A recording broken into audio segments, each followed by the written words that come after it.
Welcome to Defense Talks Matters.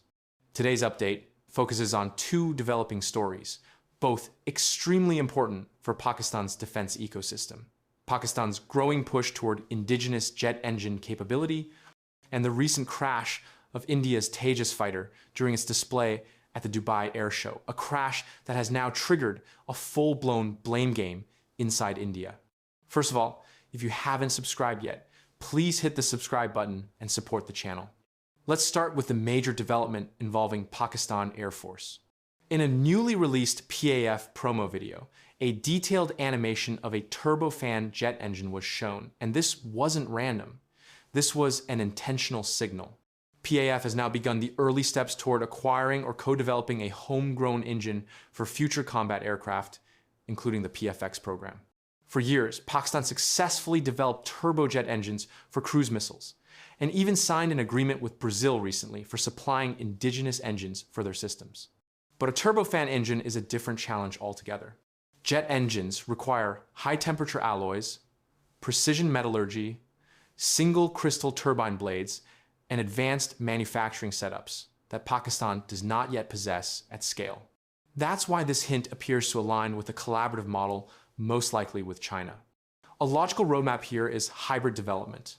Some components manufactured in Pakistan, some imported, and a gradual technology transfer structure. If these steps continue, the next 5 to 6 years could see Pakistan crossing a critical milestone, no longer depending entirely on foreign suppliers for fighter-grade engines.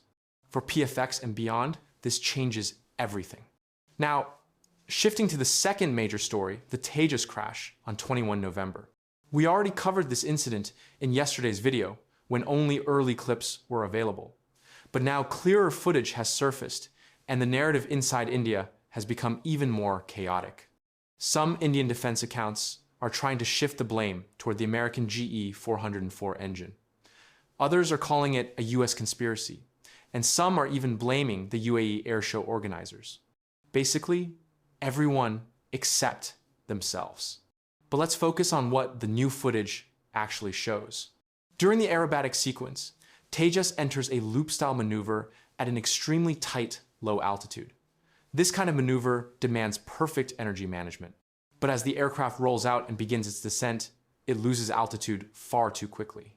The pilot attempts a recovery pull, but by then the window is already gone. The aircraft simply does not have the lift or energy to climb back out. In the close-up frames, just milliseconds before impact, you can also see what many assume to be engine smoke. But with clearer visuals, it becomes evident this is excess fuel being dumped, a standard emergency procedure used when a pilot realizes the aircraft may be entering a dangerous flight envelope. Dumping fuel reduces weight, which allows the engine to generate more lift and gives the aircraft a slightly better chance of recovery. But here, even that wasn't enough. This strongly indicates two possibilities. Either the fly-by-wire control system did not respond the way it should have, or the aircraft simply didn't have enough energy left due to pilot misjudgment.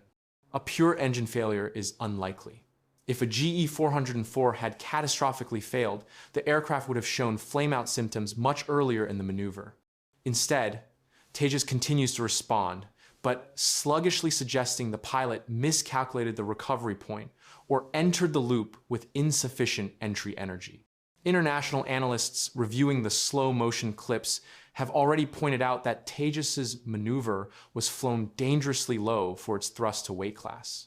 The aircraft has known performance limitations, especially when pushed aggressively at high angles of attack. And in air shows, if a pilot gets the recovery timing wrong by even 1 second, the aircraft is lost.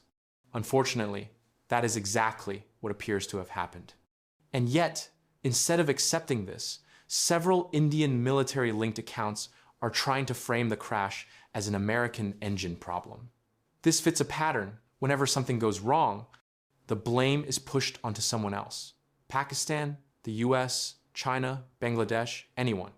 But the fact remains, this crash is most consistent with pilot miscalculation, low altitude energy loss, and possible insufficient control response during recovery. Once again, we respect the loss of life. This isn't about mocking.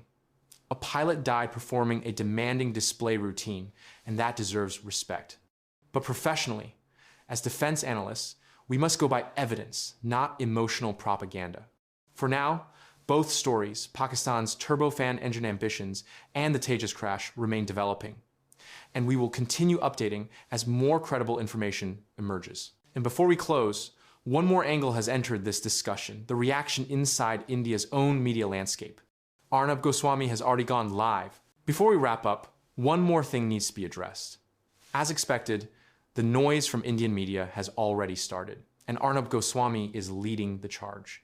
In his latest segment, he openly accused the United States for the Tejas crash, calling it America's engine failure. This is the same narrative we've seen for years. When something goes wrong, blame everyone except your own engineering, your own testing standards, and your own decision-making.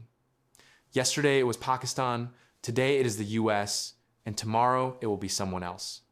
But the facts remain simple. The footage shows a low-altitude maneuver executed on the edge of safety margins, followed by an immediate loss of control. These are operational and technical issues, not international conspiracy theories. Arnab's reaction only proves one thing. When reality becomes uncomfortable, the quickest escape is to invent a new villain. Please subscribe to our channel for more updates. See you guys in the next video.